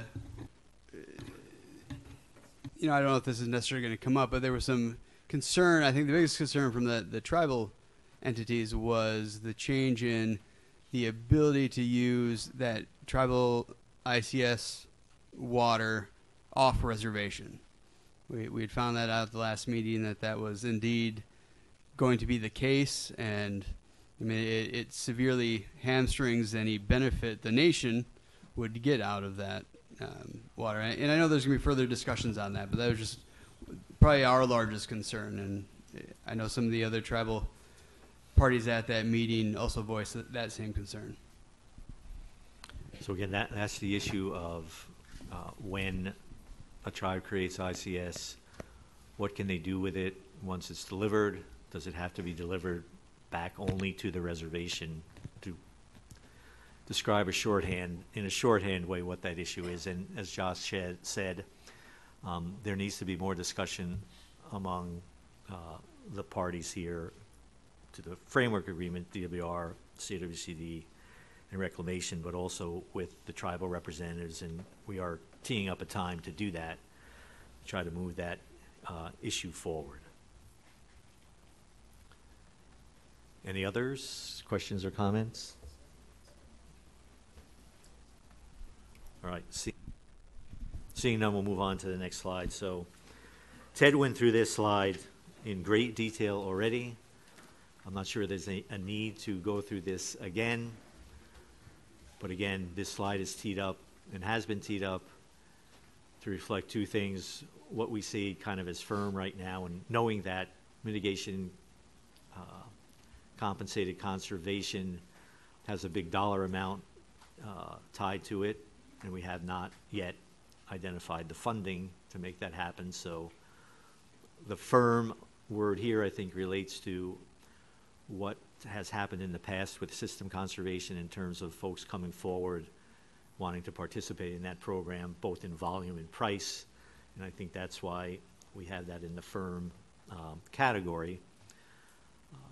And then we've had plenty of discussion about the other ICS and the other things on the list. And we heard today possibility of getting further down the line on things like USF to GSF in a way that we might be able to move those up into the firm category.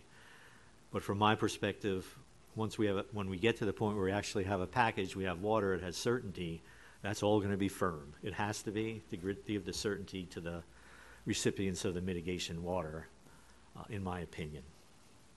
Go ahead.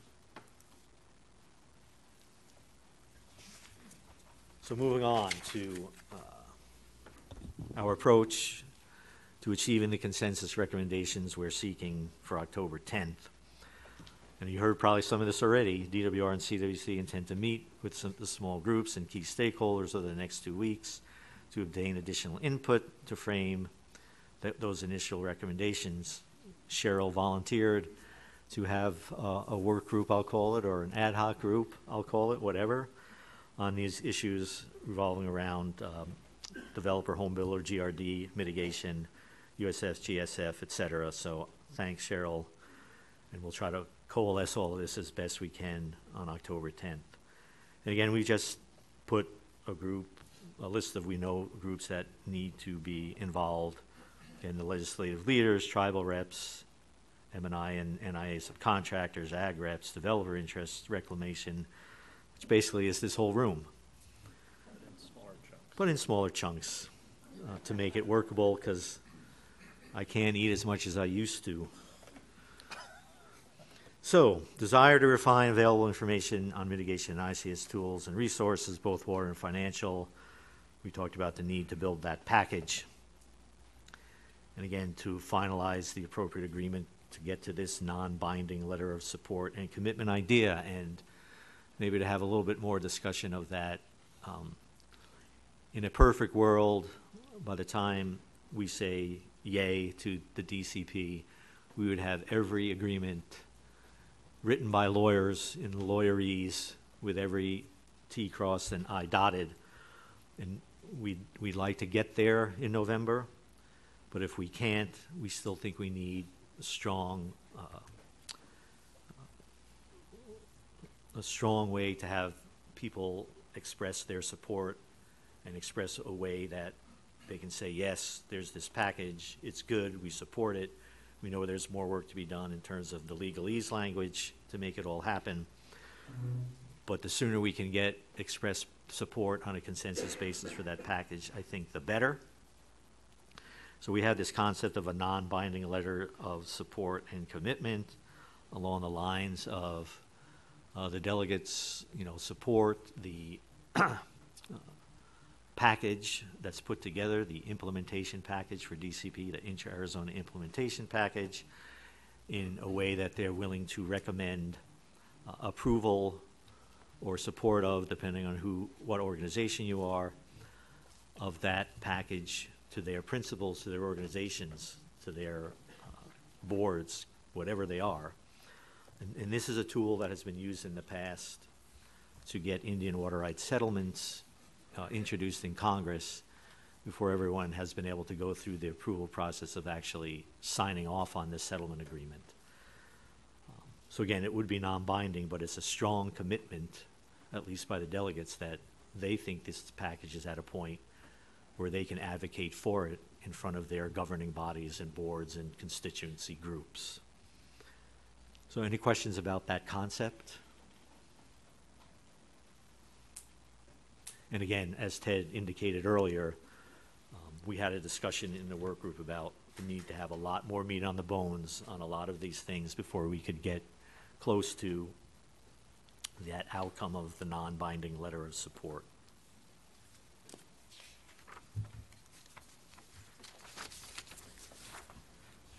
So we are at a point of having heard many comments from the delegates to date.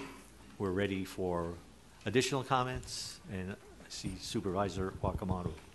I made a statement at the last small group meeting, and I needed to clarify that because I've spoken to some of the other delegates that were a little confused about what I said.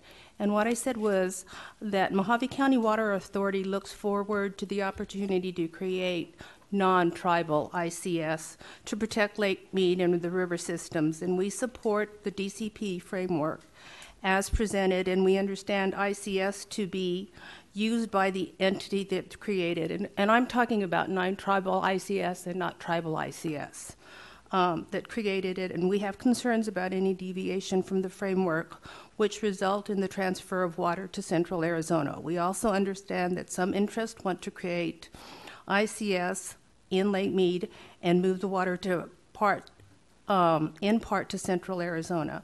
We remain concerned that any transfer of Colorado River water from the river counties to central Arizona will have an adverse economic and environmental effect on the river counties. We are acutely aware that the 164,000 acre feet of fourth priority water reserved to the river counties is only 1/10 of the fourth priority water made available to central Arizona. We look forward to the development of tribal ICS and non-tribal ICS program by the steering committee, and we will continue to have the river county's best interests as as our foremost public policy goal. Thank you. I just wanted to make sure that the steering committee understood that I was not talking about tribal ICS. Thank you. Other folks like to comment, or David? Just a question related to the small group meetings as they play out over the next several days. Are those all, and is the intent that those are all coordinated by individual steering committee members? Is there going to be coordination by CAP or DWR? And I would certainly ask that developer interest be a part of any of the groups where there's discussion about GRD. So the genesis of these is really in two directions. Partly the genesis in some cases is where members of or delegates and their constituencies contacted us about wanting to talk about some of their ideas, flesh them out a little before they potentially got thrown out onto the table in a work group or steering committee. And then some of it has been DWR reclamation and CAWCD recognizing the need to reach out to certain groups on things like the Arizona Framework Agreement for Tribal ICS and other things for exactly the same reason, that we wanted to make sure what we were throwing out there had some transparency before we did, and that at least it wasn't a totally crazy idea from our standpoint. So certainly we think we have a pretty good handle on which constituent groups need to be involved in which discussions. I feel at least for the discussions that have been requested by stakeholders to DWR, that those folks, since it's kind of their meeting, their request, the request to be part of the meeting should go to them. But we will keep in mind from our perspective in any meeting that we call or create, that if there are GRD issues, developer home builder issues, we'd have you guys there in those meetings. So it's all, so I know Ted might want to add some things there. So I think hopefully it's clear from Tom's answer. That can work either way, or a way we haven't even thought of, whether it originates from the delegates or their constituencies, or whether it's something that we think of, or our staff, hey, we need to talk to those folks or those folks. At the end of the day, we need to be involved at some point as ideas are introduced into here, to make sure that we can coordinate it with what else we're trying to do. And so far, that's worked fine.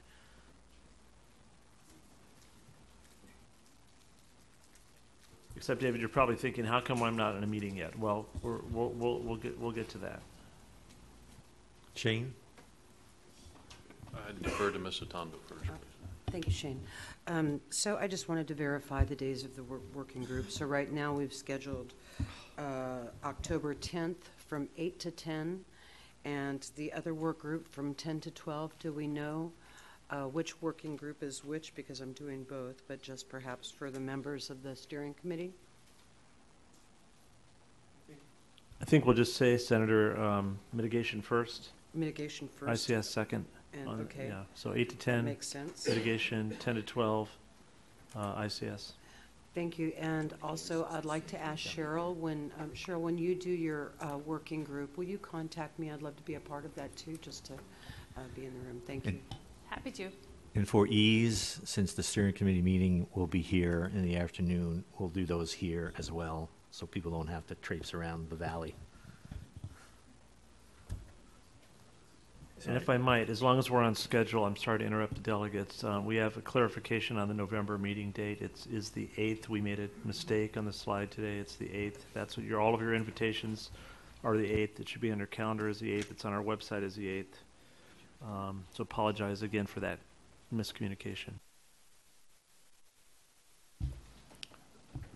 If I'm I'm sorry, go ahead. A couple of things. I think the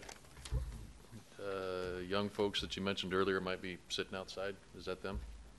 Well, I have something for them, just Oh, once okay. the delegates are done. Well, then we'll make this quick. First, I think it's pretty apparent that for the November 8th meeting, I'm going to just have it in San Diego.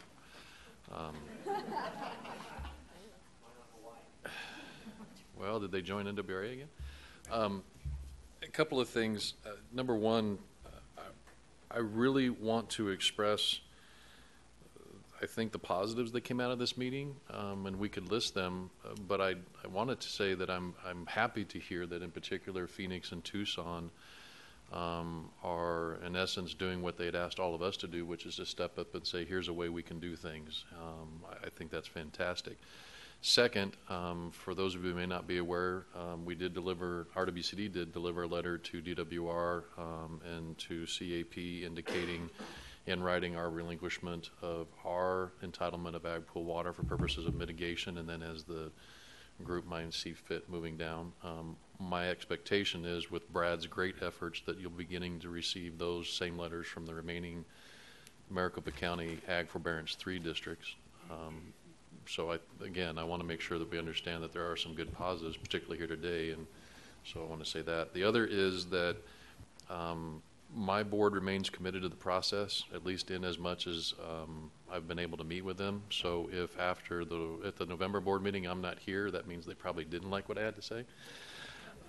But the district is in a position, particularly because of its location and then its facilities, to help potentially facilitate recovery opportunities. And I wanted to make sure that we put that out there, similar to what we discussed with EPCOR and others. And so as we're coalescing these ideas, I know that that seems to be the other side of the coin that we need to get to, but RWCD would reiterate its commitment to not only that, but if there's something else that might be done, we're here to help as well. So again, thank you for everybody's time and allowing us to be a participant. Thanks, Shane. We did receive your letter, and I appreciate very much the flexibility that you're willing to create for us as part of this work, as part of this steering committee to help make this all happen. Any other delegates? Delegates. Seeing none. Can the students out there hear me? Can the students out there hear me? Are they going to come in? So while they're coming in, I will share that back in the day when I worked for Phoenix, there were times when I took my daughters on Take Your Daughter to Work Day to city council or subcommittee meetings, and Councilman Maddox would always call on them to speak and terrify them. Nevertheless, perhaps we have time in our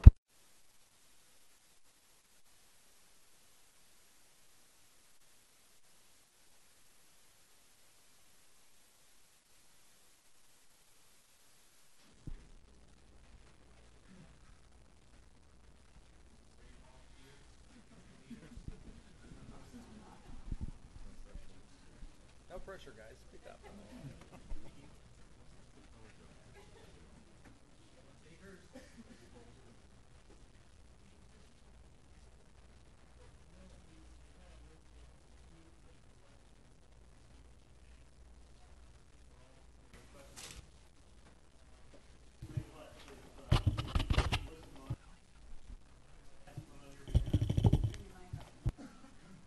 can turn it. Would you mind if I ask one of your questions on your behalf?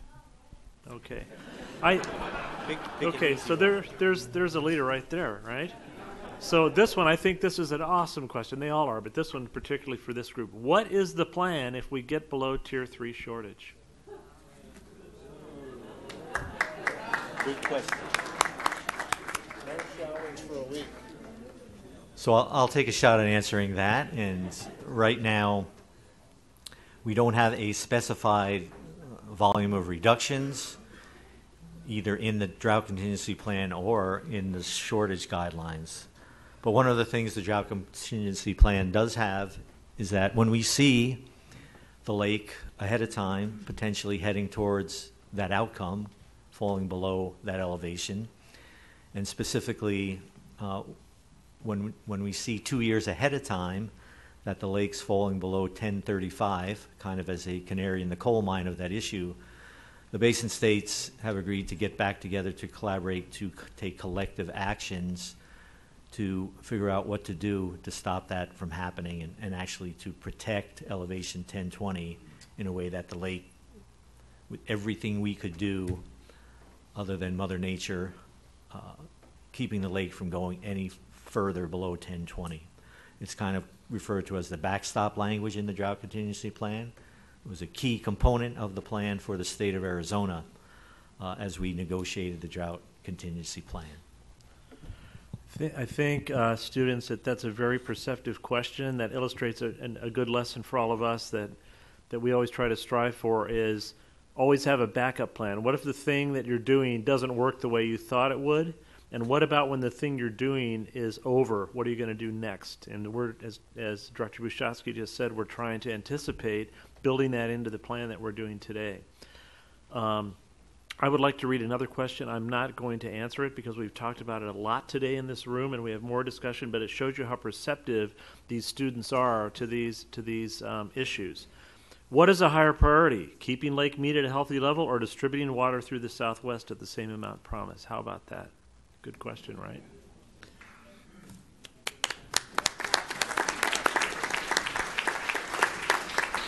Okay, and this is the last one that we can take today because we do need to leave a little time for other public comment. Should some stakeholders or cities get their water shut off, or should everybody be put on a water limit? So I will take a crack at answering that question. All of the water that's used in Arizona and throughout the Southwest has a priority.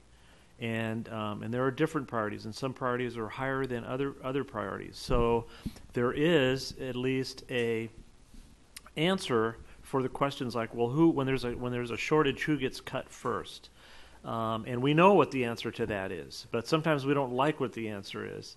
That these people get cut first, or those people get cut first, then those people get cut. That's why we're all meeting here, is to see if there's a way to agree to still respecting how the priorities work, make agreements among ourselves that the outcome might be different than just kind of the default outcome of what the priorities dictate. So I hope that answers that question. It's a very perceptive question. Tom, did you want to add anything? Okay, thanks very much for coming and being part of our process today. Ted, can I just say something real quick? Can I just add something? Senator Rotondo. I would just like to thank the educators who have brought the kids in. Teaching our kids about water conservation, and the drought is extremely important. So a special thank you to the teachers and the school. And kids, if you're interested in law, study water. Thanks. So now we are at the point in time when we will ask for public comment on the issues we've discussed here today, the presentations, etc. So I see Margaret's hand raised. Alan, go ahead, Alan, first, since you're already standing. Okay.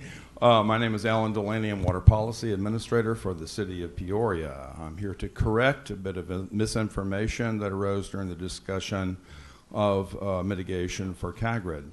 It was stated that CAGRID is responsible for all of the housing built in the West Valley. That is not true. The City of Peoria in 2009 withdrew as a member service area from the CAGRID and all subdivisions and houses built since that time in Peoria have been without any support from CAGRID. We base our designation of assured water supply on the strength of our water resources portfolio, and we depend on the priority system embedded in that designation. Thank you. Margaret. It's coming. I want to make sure I understand slide 3, the new news today. That what you're talking about is the agreement that was reached is that when DCP goes into effect, Arizona will have, in addition to the 200,000 extra 200,000 acre feet extra for ICS, will now have 300,000. Is that what that agreement means? So instead of having a total of 300,000 with DCP, we will have 600,000. 600,000. That is All right. what that means. Thank you. So as long as we're in a clapping mood, how about for that one?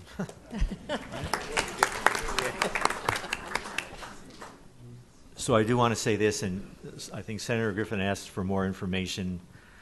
We'll talk, Senator Griffin, about what questions and what more information will help in that regard, but I'll also throw it out to everybody that as you think about this, and I know there's not a lot of meat on the bones of what we just described, but if things come to you in terms of what would be helpful for us to explain more or more questions, send Ted or I the questions, and we'll prep them up for the next either work group meeting, steering committee meeting, or both, so that we can get folks comfortable as much as we can with this new concept.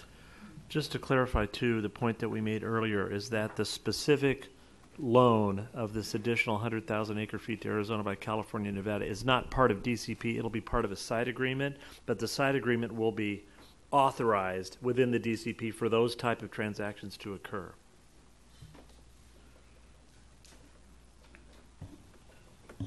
Anyone else out there in the public? Seeing none, thank you very much, and bring your protein bars for October 10th.